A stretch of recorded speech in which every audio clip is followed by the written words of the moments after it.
Esto acá ya cerramos. Y vamos a lo que vendrían a ser ácidos nucleicos.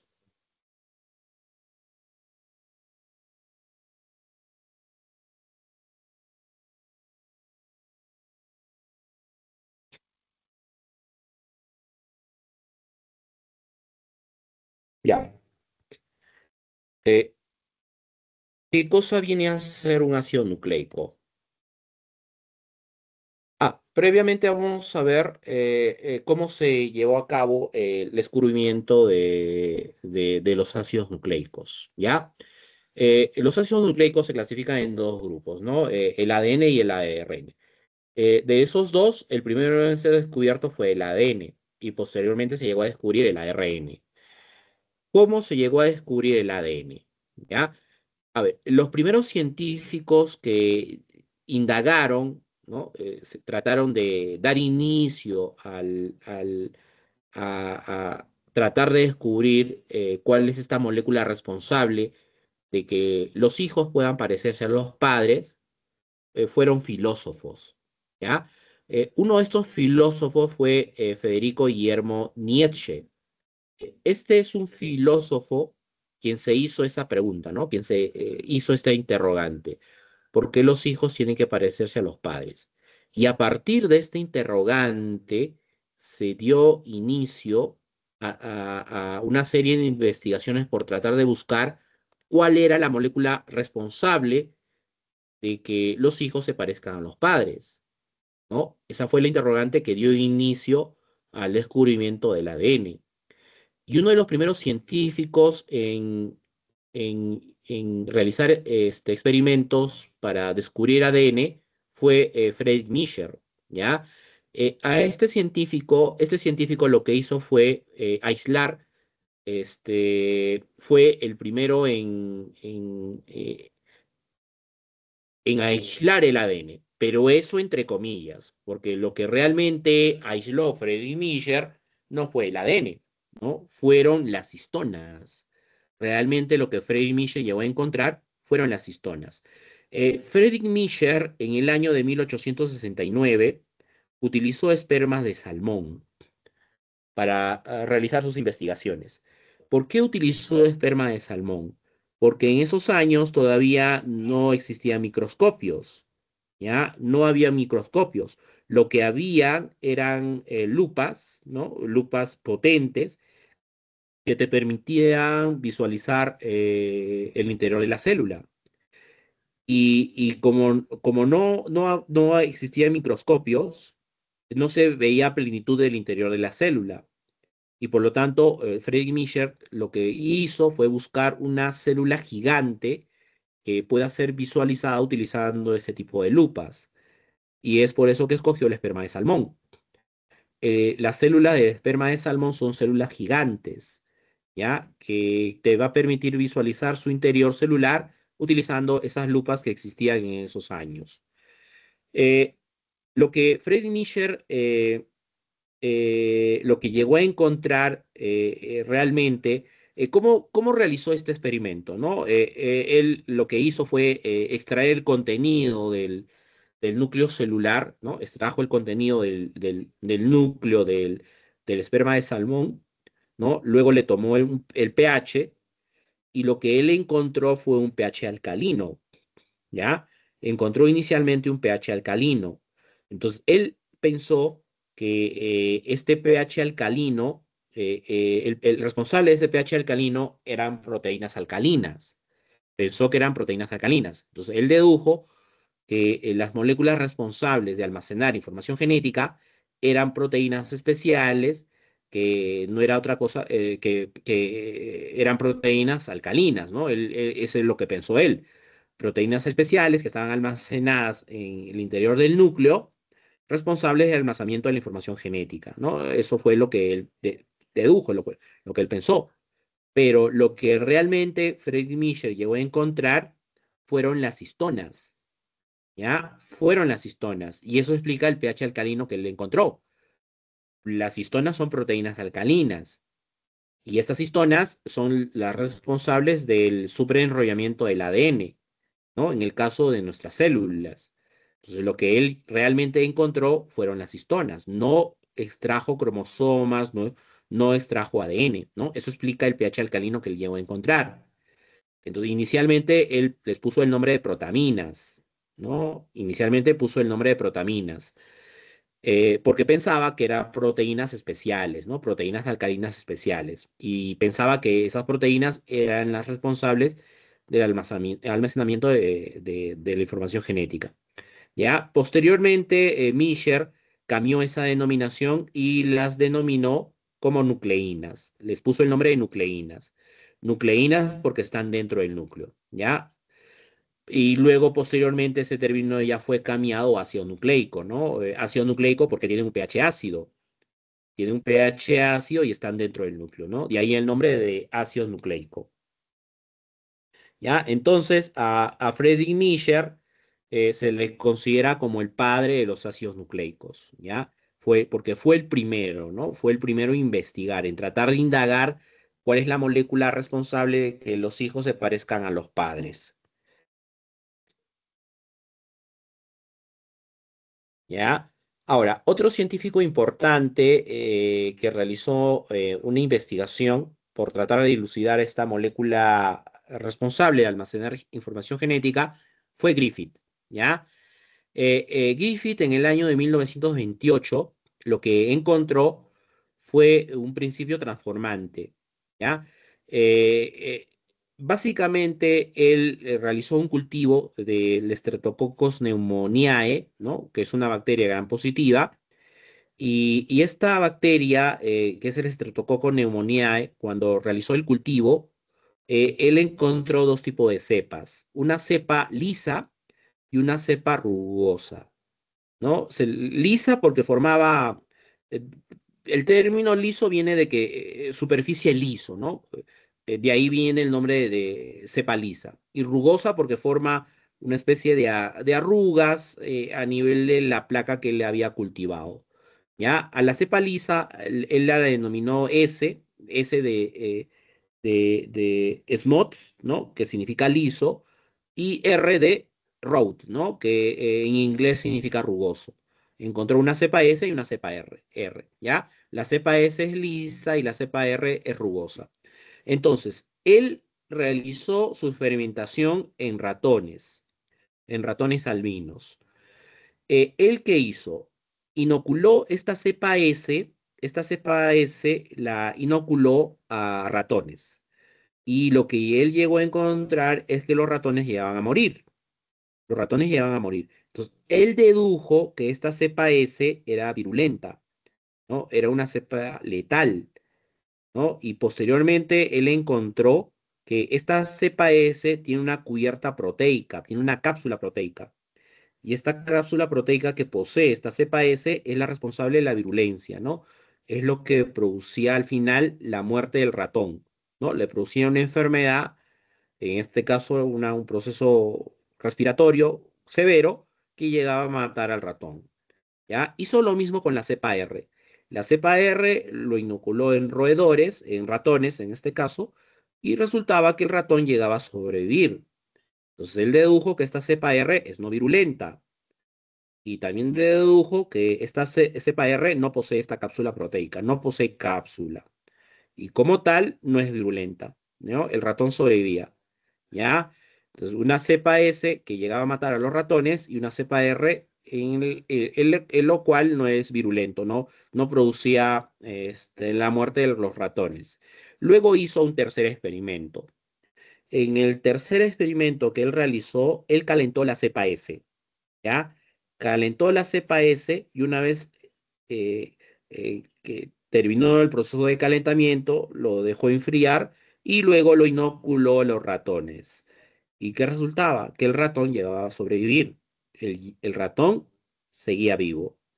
Y era lógico, ¿no? Porque el calor lo que hacía era matar a la bacteria, mataba la cepa S, ¿no? Y como la cepa S estaba muerta, el ratón seguía vivo. ¿Ya?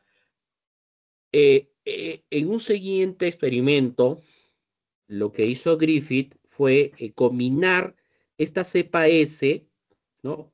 A la cual le había aplicado calor, una cepa S muerta por calor, combinarla con la cepa R. Combinó las dos cepas, ¿ya? Combinó la cepa S, en el cual es una cepa S muerta por calor, la combinó con una cepa R y la inoculó al ratón. La llegó a inocular al ratón. Entonces, ¿qué ocurrió? Que el ratón llegaba a morir, ¿no? El ratón llegaba a morir. Entonces, ¿qué es lo que había ocurrido? Si la cepa R inicialmente no producía la muerte del ratón, ¿no? Esa cepa R no producía la muerte del ratón. La única que producía la muerte es la cepa S. Entonces, él dedujo que esta cepa R, ¿no? Esta cepa R se había transformado en cepa S. Eso es lo que él dedujo. La cepa R se transformó en cepa S y eso produjo la muerte del ratón. Entonces, él dedujo que debería de existir un principio transformante. Él lo denominó principio transformante. Ese principio transformante era el responsable de que la cepa R pase a cepa lisa. ¿Ya? Lo denominó de esa manera. Principio transformante. Entonces, la molécula responsable de que el hijo se parezca a los padres era este principio transformante. Y se seguía pensando que eran proteínas especiales. Se seguía pensando que eran proteínas especiales. O sea, la función, ojo, la función ya se conocía, ¿no? La función era conocida, que existía una molécula responsable de almacenar información genética. La función era ya conocida. Lo que no se conocía todavía era con exactitud cuál era la estructura de esa molécula. ¿Ya? Estos tres científicos realizaron el mismo experimento realizado por Griffith, ¿ya? Este, Colin McCarthy y Oswald Avery, ¿ya? Realizaron un experimento parecido al de Griffith, pero con una variante. ¿Cuál fue la variante que realizaron estos científicos? La variante fue introducir una enzima que destruía ADN. ¿Ya? Colocaron una enzima que destruía ADN. En este caso, una ADNasa, ¿no? Una desoxirribonucleasa. O sea, fue el mismo experimento. Cepa S calentada, ¿no? Muerta por calor, inoculaban al ratón, seguía vivo, ¿no? Porque el calor mataba a la bacteria. Luego combinaron las dos cepas, la cepa R con la cepa S calentada por calor, y le adicionaron una enzima que destruía ADN. Le adicionaron esa enzima.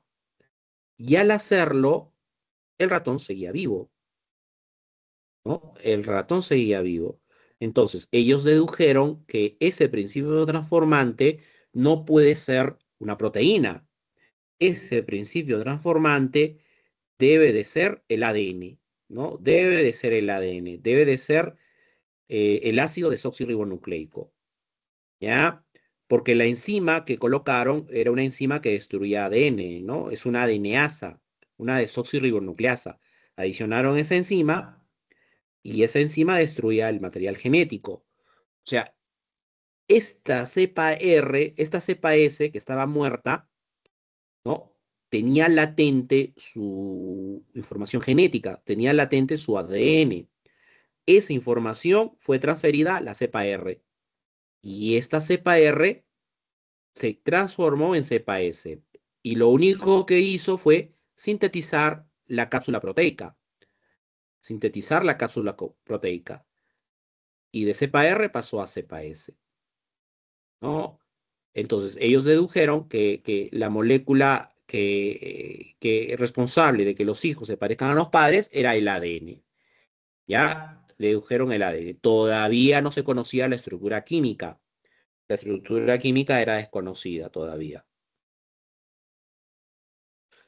Ahora, esta científica fue clave en el descubrimiento de la estructura del ADN, ¿ya? Esta científica es norteamericana, se llama Rosalind Franklin, y lo que hizo esta científica fue trabajar con rayos X y tomar fotografías al interior del núcleo de la célula. Tomó varias fotografías. Y una de las fotografías famosas que Rosalind Franklin llegó a tomar fue la fotografía número 51. ¿Ya? La fotografía número 51. Es la fotografía que llegó a determinar cuál era la estructura del ADN. En esa fotografía, la 51 que ella llegó a tomar, se llegó a apreciar una estructura en X, ¿no? Como se aprecia ahí en la diapositiva, ¿ya? Esta estructura en X significa que debe de existir un objeto helicoidal. Hay presencia de un objeto helicoidal, ¿ya? ¿Qué cosa es lo que más dedujo adicionalmente Rosalind Franklin? Ella también dedujo que cada giro de esta hélice tiene una distancia de 34 Armstrong, ¿no? Ella también midió esa distancia, ¿ya? La distancia del giro de cada hélice tiene 34 Armstrong. Y por lo tanto, la distancia entre los nucleótidos es de 3.4 Armstrong, ¿ya? La distancia entre nucleótidos es de 3.4 Armstrong. Ahora, en esa fotografía se observa también la ausencia de una cuarta línea, ¿ya? Hay la ausencia de una cuarta línea. Esa ausencia de esa cuarta línea permitió deducir que eso indicaba la presencia de una doble hebra, de una doble hélice, ¿ya? Entonces, esas fueron las interpretaciones que ella hizo de su famosa fotografía 51, ¿no? Que el ADN es una doble hélice, que la distancia del giro de cada hélice es de 34 Armstrong y la distancia entre nucleótidos es de 3.4 Armstrong. Y esa letra X significa la presencia de un objeto helicoidal. Lamentablemente, ella llegó a morir debido a un cáncer, si no mal recuerdo, fue un cáncer, no sé, fue de mama o de ovarios, me parece que fue un cáncer de ovario, debido a su trabajo con rayos X. Llegó a fallecer y no llegó a concluir su trabajo, ¿no? Pero fue la primera en observar la estructura del ADN, ¿ya? Ella fue la primera en observar la estructura del ADN. Ahora, en el año de 1953, estos dos científicos utilizaron los estudios realizados por Rosalind Franklin, ¿ya? Utilizaron sus estudios y de esos estudios ellos dedujeron que el ADN es una estructura, este, es una doble hebra antiparalela unida mediante enlaces puente de hidrógeno. Eso fue lo que llegaron a deducir, pero todo eso salió del estudio realizado por Rosalind Franklin. Simplemente el adicional de ellos fue que descubrieron la estructura del ADN, ¿no? Ese fue el aporte de ellos, ¿no? Descubrieron la estructura del ADN, es decir, la estructura tridimensional del ADN, que no es otra cosa que una doble hebra antiparalela unida mediante enlaces puente hidrógeno, ¿ya? James Watson es un biólogo americano y Francis Crick es un físico inglés. Y como físico, él dominaba a la perfección todos los tipos de enlaces, incluidos los enlaces puente hidrógeno. Entonces, James Watson sabía que estas hebras estaban formadas por nucleótidos, ¿no? Tenía la estructura de las hebras. El problema que tenía James Watson es cómo esas dos hebras se mantenían unidas. Y lo que hizo Francis Crick fue invertir una de las hebras, y al invertir una de esas hebras, al invertir esas dos hebras, lo que se formaron de manera inmediata fueron los enlaces puente hidrógeno. ¿Ya? Entonces, de esta forma se corrobora que la molécula responsable de almacenar información genética es el ADN y se descubre ya la estructura del ADN. Previamente se conocía la función y al final recién se llegó a descubrir la función bioquímica del ADN, ¿ya? Esto lo voy a volver a repetir porque esto ya lo habíamos realizado. Esto lo van a volver a repasar, por favor. Eh, eh, entre los años 60 y 70, Shapiro descubre lo que vendrían a ser las enzimas de restricción o las endonucleasas, ¿ya? Estas enzimas de restricción, o también denominadas endonucleasas, son enzimas que se encuentran a nivel de las bacterias. ¿Y cuál es la importancia de estas enzimas de restricción o endonucleasas? El descubrimiento de estas enzimas lo que ha permitido es la manipulación genética. ¿ya? Las enzimas de restricción lo que hacen es, primero, seleccionar una secuencia específica a nivel del ADN, y una vez que se reconocen esa secuencia específica en el ADN, hacen un punto de corte, cortan el ADN, ¿no? Entonces, lo que hacen las enzimas de restricción es cortar el ADN, ¿ya? Primero reconocen esa secuencia y luego la cortan, quitan esa secuencia. Lógicamente es una secuencia que no me sirve, ¿no? Una secuencia que no me es de utilidad. Luego esa secuencia es retirada y por acción de otra enzima que vendría a ser una ADN ligasa, se adhiere una nueva secuencia, una secuencia mejorada. O sea, lo que estás haciendo es un mejoramiento genético. Esa es la importancia de las enzimas de restricción, ¿ya? Ahora, estas enzimas de reacción están presentes en las bacterias. Ahora, en el humano no podemos tener enzimas de restricción. ¿Por qué el humano no puede tener enzima de restricción? Porque si tuviéramos enzima de restricción, nuestro genoma estaría siendo cortado, ¿no? Estaríamos destruyendo nuestro genoma. Ahora, la pregunta es, ¿por qué la bacteria sí tiene enzimas de restricción? La bacteria sí tiene enzima de restricción porque el genoma de la bacteria es un genoma que está protegido. ¿Cómo la bacteria protege su genoma? Acetilando o metilando las bases nitrogenadas, ¿ya?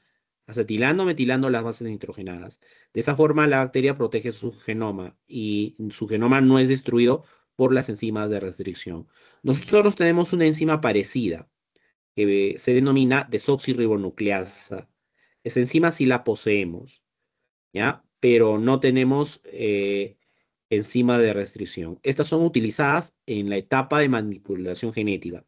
O sea, es la primera etapa, ¿no? Cortar una secuencia, quitar una secuencia que no me sirve, la quito y luego pego otra secuencia por acción de otra enzima, ¿no? Que en este caso es una ADN ligasa. Ese es el mejoramiento genético que se hace. Eso se hace en laboratorios de microbiología para hacer el cultivo de las bacterias y luego se hace la manipulación genética en un laboratorio de biología molecular. ¿Ya? O sea, esos dos laboratorios tienen que estar cercanos, ¿no? Dos laboratorios bien cercanos. Uno para hacer el cultivo y el otro para realizar la manipulación genética. ¿Ya? Ahora, la técnica que utiliza enzimas de restricción, a esa técnica se le denomina la técnica del ADN recombinante. ¿Ya? Es la técnica del ADN recombinante. Esa técnica del ADN recombinante es una técnica que utiliza enzimas de restricción para poder realizar manipulación genética. ¿Ya? ¿Cuáles son las funciones de los ácidos nucleicos? Cumplen tres funciones: manejar información genética, transmisión de la información genética y la expresión de la información genética. ¿Qué significa manejo de la información genética? ¿Ya? Esto se refiere a que a nivel de nuestras células tenemos la presencia del ADN, o sea, dentro del núcleo, ¿no? Dentro del núcleo vamos a tener la presencia del ADN bajo la forma de los cromosomas. Bajo la forma de los cromosomas, ahí vamos a tener la presencia del ADN. Nuestro cuerpo está formado por células. La célula tiene un núcleo y dentro de ese núcleo está el ADN. Es decir, manejamos información genética. ¿A qué se refiere la transmisión de la información genética? ¿Ya? Esto se refiere a que, que, que no toda la información es transmitida, solo se transmite información necesaria. Por ejemplo, si hablamos de célula de la frente, ¿ya? La célula de la frente maneja información de todo el cuerpo, incluida la célula del ojo, ¿ya? ¿Qué ocurriría si se llegara a transmitir información de célula del ojo? Si se llegara a transmitir información de célula del ojo, eso significa que llegaría a aparecer un tercer ojo, ¿ya? Llegaría a aparecer un tercer ojo. Eso es lo que ocurriría, y eso no ocurre, ¿no? Eso no ocurre. Y es por eso que solo se va a transmitir información necesaria. Si hablamos de célula de la frente, solo se expresará información de célula de la frente. No se puede expresar información de otro tipo de células, ¿ya? Es decir, solo se transmite una cierta cantidad de información genética, solo la necesaria. expresión de la información genética. La información es transmitida del padre al hijo. ¿Ya? Esa información es transmitida del padre al hijo. Y eso es lo que ha asegurado la perpetuidad de la especie. ¿Ya? Es la razón de por qué los hijos se parecen a los padres. ¿Ya? A eso se refiere la expresión de la información genética. Ahora, ¿cuántos tipos de ácidos nucleicos hay? Hay dos tipos, ¿no? Es el ADN y el ARN. El ADN es una molécula larga, es una molécula estable que se autorreplica. Este tiene tres niveles de estructuración. Y en el caso del RNA, es una molécula lineal que solo posee nivel primario, es una molécula corta. eh, eh, y existen tres tipos de RNA, ¿no? Es el ARN mensajero, el RNA de transferencia y el RNA ribosómico. En cuanto a la función del ARN, solo sabemos la función que cumple el RNA mensajero y el RNA de transferencia, ¿no? Es en el proceso de transcripción y traducción de la información genética. Solo conocemos eso. Del RNA ribosómico no sabemos exactamente cuál es la función bioquímica. Debe de cumplir alguna función bioquímica importante del organismo. Debe de haber alguna función, solo que esa función solo es desconocida a la fecha, ¿ya? Sabemos que se encuentra en los ribosomas, dándole forma, dándole volumen al ribosoma. Es lo único que sabemos del RNA ribosómico. Ahora, ¿cuáles son las unidades monoméricas de los ácidos nucleicos? Las unidades monoméricas de los ácidos nucleicos reciben el nombre de nucleótidos. Son los nucleótidos, ¿ya? Y existen dos tipos de nucleótidos, para el ADN y para el RNA.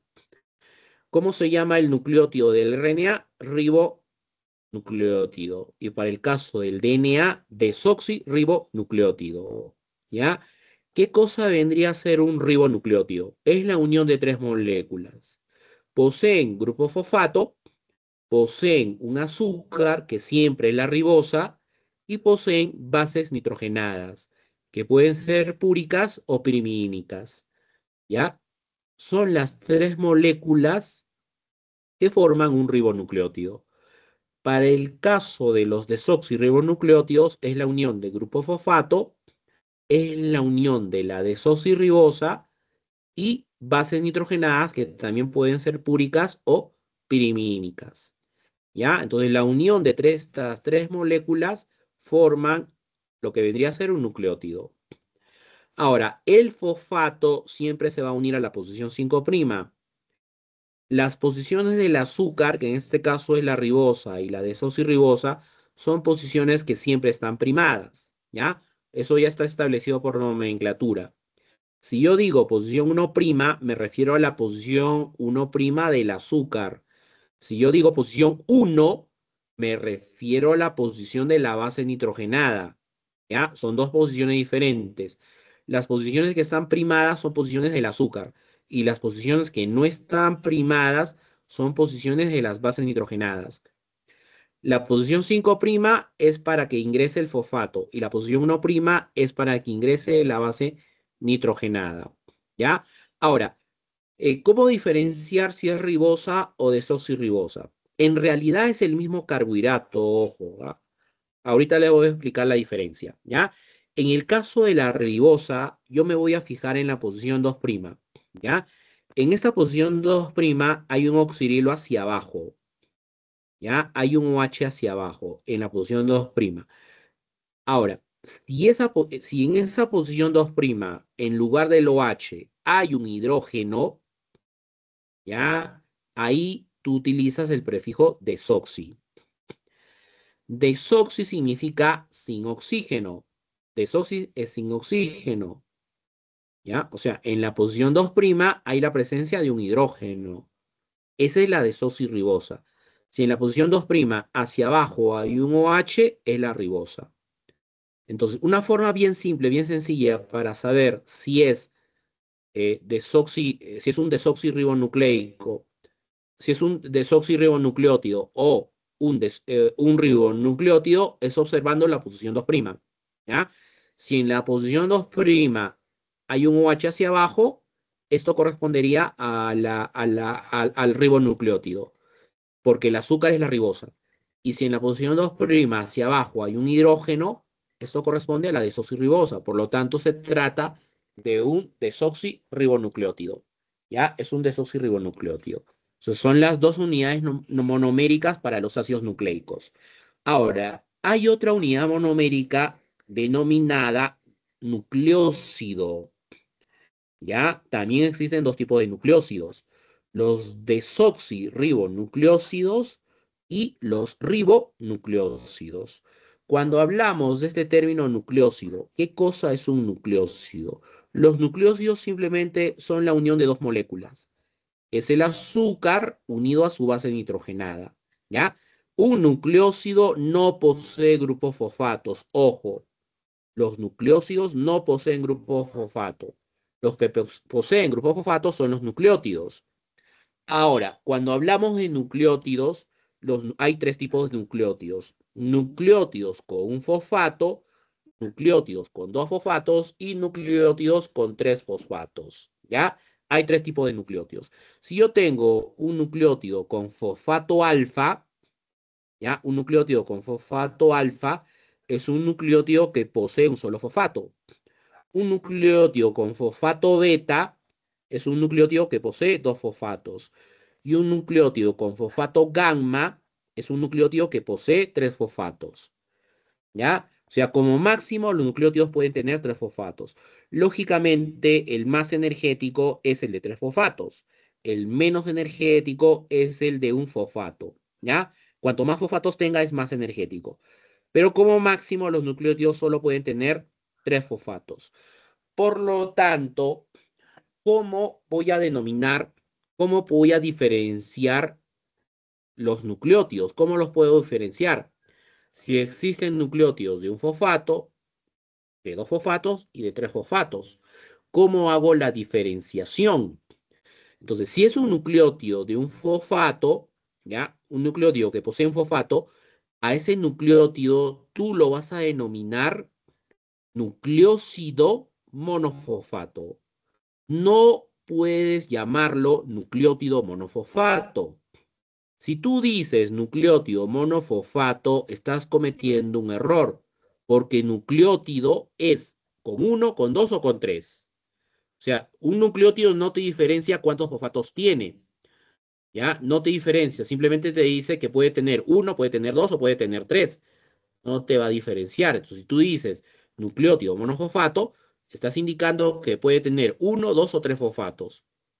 Pero en este caso, pero si tú dices nucleócido monofosfato, tú estás indicando que es un nucleótido que tiene un fosfato, ¿ya? Entonces ahí el término correcto es nucleócido monofosfato. Con dos fosfatos sería nucleócido difosfato y con tres fosfatos sería nucleócido trifosfato, los nucleócidos trifosfatos, ¿ya? Ahora, cuando hablamos de las bases nitrogenadas, existen dos bases nitrogenadas, las pirimínicas y las púricas, ¿ya? Pirimínicas y las púricas. Esa es la forma correcta de denominar a las bases nitrogenadas. ¿Qué es una pirimínica? Es una base nitrogenada derivada de la pirimidina. La pirimidina es un compuesto heterocíclico nitrogenado, ¿ya? Esa es la pirimidina. Y la púrica es una base nitrogenada derivada de la purina. ¿Qué es la purina? La purina también es un compuesto heterocíclico nitrogenado, pero en este caso son dos compuestos ciclados, son dos anillos aromáticos. ¿Ya? Esa es la diferencia entre la pirimidina y la purina. La pirimidina es un solo anillo nitrogenado, es un solo anillo aromático, y la purina son dos anillos aromáticos ciclados. ¿Ya? O sea, la pirimidina es una base pequeña, cortita, y una base esa es la pirimidina, ¿no? Las pirimínicas están formadas por un solo anillo aromático y en cambio las púricas están formadas por dos anillos aromáticos, ¿ya? Esa es la diferencia. ¿Cuáles son las pirimínicas? son la citosina, que está presente en ambas, ADN y ARN, la timina, que es una base exclusiva de ADN, no tenemos timina en ADN, y el uracilo, que es una base exclusiva de ARN, ¿ya? Solo está presente en ARN. Y las púricas son la adenina y la guanina, que están presentes en ambas, ¿ya? Tanto en ADN como en ARN. Ahora, estas bases nitrogenadas tienen una nomenclatura UPAC. Tú las puedes denominar de cierta forma, ¿ya? O sea, es la misma nomenclatura que se aplica para el caso de los aromáticos, ¿ya? En el caso de los aromáticos, el núcleo era el benceno. O sea, para nombrarlo, para denominarlo con su nomenclatura UPAC, o sea, al final ese compuesto aromático terminaba en benceno. En este caso, como es una pirimínica, es derivado de la pirimidina. O sea, al final, su nombre base va a ser pirimidina.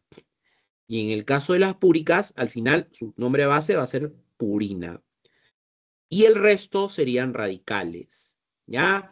Ahora, las posiciones de estas bases nitrogenadas, esas son posiciones que ya están establecidas por nomenclatura.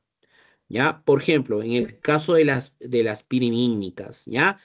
Este nitrógeno de aquí que ven es el nitrógeno posición 1. De carbono 2, carbono 3, carbono 4, carbono 5 y carbono 6. Esas son posiciones que no las voy a cambiar, se mantienen. En el caso de las púricas, este es el nitrógeno 1. Nitrógeno posición 1. Sería carbono 2, nitrógeno 3, carbono 4, carbono 5, carbono 6, nitrógeno 7, carbono 8 y nitrógeno 9. Ya esas posiciones están establecidas por nomenclatura UPAC. Ya están establecidas, tú no las puedes cambiar. Entonces, a ver, vamos a hacer una nomenclatura de una pirimidínica y una púrica, ¿ya? En el caso de la citosina. La citosina tiene un grupo amino en posición 4 y tiene un grupo ceto en posición 2. Cuando las cetonas están como radicales, se utiliza el prefijo oxo.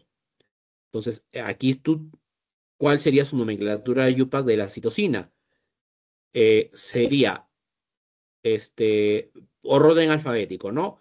4 amino, porque en posición 4 tienes este grupo amino que está como radical, 2 oxo, pirimina, ¿ya? 4 amino, 2 oxo, pirimina. En el caso de la adenina, ¿cuál sería su nomenclatura UPAC? En posición 6 tienes un grupo amino. Sería 6 amino, purina. 6 amino, purina. ¿Ya? Entonces tú les puedes dar una nomenclatura UPAC.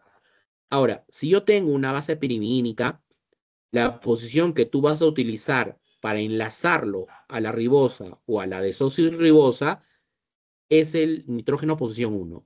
¿Ya? Este nitrógeno posición 1 es la que se enlaza a la ribosa o la desoxirribosa. En el caso de las púricas, ¿cuál es la posición que vas a utilizar? El nitrógeno posición 9. Este nitrógeno que está en posición 9 es la que tú utilizas para poder enlazarlo al azúcar, ¿ya? Nitrógeno posición 9. Ahora, ¿cómo se forman los nucleótidos?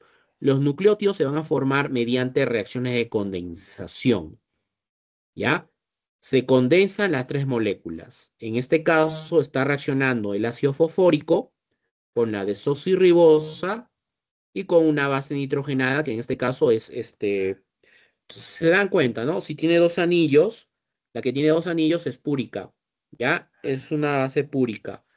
Si tiene dos anillos, es una base púrica. Si tiene un solo anillo, es una base pirimínica. Es una base púrica. En este caso corresponde a la adenina, ¿ya? Ácido fosfórico, la desoxirribosa y la adenina. Se fusionan los tres. El azúcar siempre pierde el oxidrilo. El azúcar siempre pierde el oxidrilo. Los oxidrilos que se van a perder son el oxidrilo de posición 5' y el oxidrilo de posición 1', ¿ya? Entonces, este carbono de posición 5' queda con carga positiva. Este carbono, posición 1', queda con carga positiva. Entonces ahí tienes un carbono positivo y otro carbono positivo. El ácido fosfórico simplemente va a perder el hidrógeno, sale el hidrógeno. Ahí te va a quedar un oxígeno negativo. Entonces, este oxígeno negativo se enlaza al carbono 5, ¿no? Oxígeno negativo y carbono 5. Este carbono que está con carga positiva. Y ahí lógicamente se libera una molécula de agua, ¿ya? Ahora, cuando reacciona la base nitrogenada con el azúcar, la base pierde el hidrógeno. Como el nitrógeno es más electronegativo, este nitrógeno se carga con carga negativa. Y este nitrógeno con carga negativa se enlaza al oxígeno con carga, nitrógeno con carga positiva, perdón, ¿no? Perdón, nitrógeno con carga negativa. Este nitrógeno con carga negativa se enlaza al carbono 1' con carga positiva, ¿no? Este carbono tiene carga positiva. Y este nitrógeno, como es más electronegativo, ha ganado los electrones y tiene carga negativa. Nitrógeno negativo y carbono positivo se enlazan. Y ahí también se va a liberar una molécula de agua, ¿ya? Por cada nucleótido que se forme, se liberan dos moléculas de agua. En este caso, el nucleótido que se está formando corresponde al de RNA, ¿no? Es un desoxirribonucleótido que se está formando, ¿ya? Es un desoxirribonucleótido, es un desoxirribonucleótido de adenina, que tiene un nombre, más adelante vamos a ver cómo se denomina, ¿ya? Entonces, por cada nucleótido que se forme, siempre se libera dos moléculas de agua en este caso. Ahora, con esta diapositiva voy a terminar, ¿ya? Cuando hablamos de los nucleótidos y nucleósidos, estos nucleótidos y nucleósidos tienen una denominación, se denominan de cierta manera.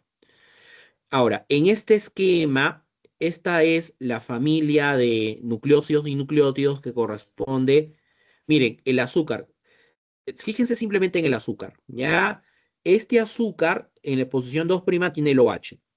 Si en posición 2' está presente el OH, esta es la ribosa. Si es ribosa, esto corresponde a RNA. Este es un desoxirribonucleósido y este es un desoxirribonucleótido. Ya simplemente observando la posición 2', ¿no? Hay un OH, este es RNA. Por lo tanto, esto corresponde a RNA. ¿Ya? Esto es RNA. ¿Cuáles son las bases nitrogenadas que están presentes en RNA? Adenina, guanina, citosina y uracilo.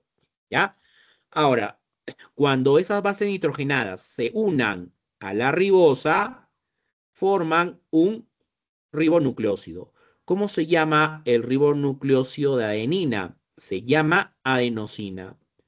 ¿Ya? Es la adenosina. La adenosina es la unión de la adenina con la ribosa. Esa es la adenosina. ¿Cómo se llama el nucleótido de adenina? ¿Ya? El nucleótido de adenina. El nucleótido de adenina se denomina adenilato. Así como están viendo cuando tengan el grupo fosfato ionizado, o sea, un grupo fosfato con carga negativa, a ese nucleótido de adenina se le va a denominar adenilato, ¿ya? Si en lugar si ese oxígeno que están apreciando ahí con carga negativa, si en su reemplazo hay hidrógeno, o sea, aquí tienes OH y aquí también tienes OH, ya no sería adenilato, sería ácido adenílico, ¿ya? Adenilato si está ionizado y ácido adenílico si no está ionizado. Es decir, los oxígenos con hidrógeno, ¿ya? Entonces, ¿qué cosa viene a ser el adenilato? Es la unión de la adenina, es la unión de la ribosa y es la unión de grupo fosfato. Si yo digo adenilato, este puede ser con un fosfato, podría ser con dos fosfatos o podría ser con tres fosfatos, ¿ya? O sea, el término adenilato o ácido adenílico mm, es un término general. Puede ser con uno, puede ser con dos o puede ser con tres fosfatos. Ahora, si yo lo quiero especificar, sí se puede especificar cómo se llama el nucleótido de adenina con un fosfato. El nucleótido de adenina con un fosfato, para eso utilizo el nombre del nucleósido, adenosina. ¿Ya? Con un fosfato se denominaría ese nucleótido adenosina monofosfato. más conocido como AMP, ¿ya? Si tuviera dos fosfatos, se denominaría adenosina difosfato. Si tuviera tres fosfatos, se denominaría adenosina trifosfato. Y es el nucleótido más importante, ¿no? El ATP. Desde el punto de vista energético, el ATP es el más importante, ¿ya? Entonces existen tres tipos de nucleótidos: AMP, el ADP y el ATP. Si hablamos del nucleócido de guanina, se denomina guanosina. La guanosina es la unión de la guanina con la ribosa, ¿ya? ¿Cómo se llama el nucleótido de guanina? Se llama guanilato. Así como está, guanilato. Si no está ionizado, se denomina ácido guanílico. En este caso tiene un solo fosfato. ¿Cómo se llama el nucleótido de guanina con un fosfato? Su nombre general es guanilato, pero si yo lo quiero especificar, ¿cómo se llamaría? Guanosina monofosfato. La guanosina monofosfato, más conocida como GMP. Si tuviera dos fosfatos, se llamaría guanosina difosfato, GDP. Y si tuviera tres fosfatos, se llamaría guanosina trifosfato, el GTP. Y es el segundo nucleótido de importancia bioquímica. El GTP es un nucleótido energético, ¿ya? Es un nucleótido de alta energía. La citosina, la unión de la citosina con la ribosa, a ese nucleócido se le llama citina, ¿ya? Es la citina. ¿Cómo se llama el nucleótido de citosina? Se llama citidilato. Así como está ahí, es citidilato. Si no está ionizado, se llamaría ácido citílico. Ahora, ¿cuántos tipos de citilato hay? Tres tipos. Con un fosfato, citina monofosfato, el CMP. Con dos fosfatos, es citina difosfatos. Y con tres fosfatos sería citina trifosfato. ¿Ya? CMP, CDP y CTP. Y finalmente tenemos el nucleótido de uracilo. Al nucleótido de uracilo se le denomina uridina. Ya es la uridina. Es la unión del uracilo con la ribosa. Y su nucleótido se denomina uridilato. Si no está ionizado, se llamaría ácido uridílico. Es el ácido uridílico. Este también tiene tres nucleótidos. ¿Cómo se llama el nucleótido de uracilo con un fosfato? Ese se llama uridina monofosfato. Si tuviera dos, sería uridina difosfato. Y si tuviera tres, se denominaría uridina trifosfato, el UTP. ¿Ya? UMP, UDP y UTP. ¿Ya? Entonces, ojo que el término general para el caso de estos nucleótidos es, en el caso de la adenina, es adenilato. Hay tres tipos de adenilato, igual de la guanina, tres tipos de guanilato, ¿ya? De la citina también hay tres tipos de citidilatos, CMP, CDP y CTP. Y para el caso del uracilo hay tres tipos de urilatos, ¿no? El UMP, UDP y el UTP, ¿ya? Entonces, esta es la familia completa para el caso de ARN. Para el caso de ADN, simplemente tú le antepones el prefijo desoxi. Aquí adelante le antepones el prefijo desoxi. Y le quitas el OH. En lugar de OH le pones hidrógeno, ¿ya? ¿Cómo se llama ese nucleócido? Desoxiadenosina. Y aquí se llamaría desoxi, adenilato. Y aquí adelante te pones la D minúscula, D AMP, D ADP y D ATP. ¿Ya? Una D minúscula adelante y un guión. En el caso de la guanosina, igual, le antepones desoxiguanosina. Y aquí sería desoxiguanilato. ¿Ya? Desoxi GMP, desoxi GDP y desoxi GTP. eh, Citina, ¿no? La citosina, desoxicitina. Y aquí igual, ¿no? Desoxi-CMP, desoxi-CDP y desoxi-CTP. Ojo que urina no está presente en ADN, ¿ya? Aquí cambiamos la base. En lugar de uracilo está la timina. Esa es la diferencia. ¿Cómo se llama el nucleósido de timina? Se llama desoxitimidina.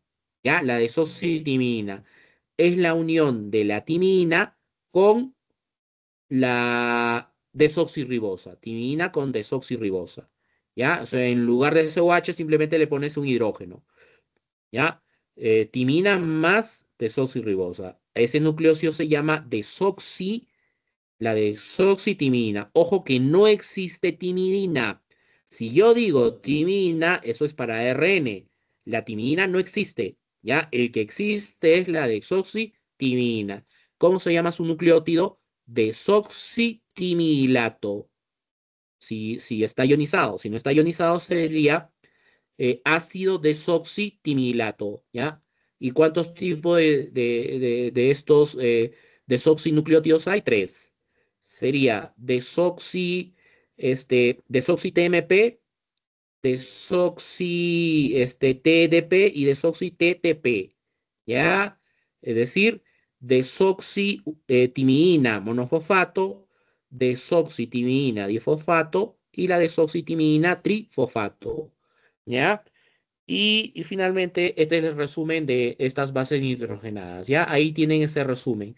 Ahí está la familia completa de nucleósidos y nucleótidos que están presentes tanto en DNA como en RNA, ¿ya? De esos nucleótidos, los más importantes son el ATP y el GTP, ATP y GTP. Ya, a ver, ahí nos vamos a quedar, ¿ya? A ver, voy a terminar la grabación y detener grabación. Detengamos la grabación.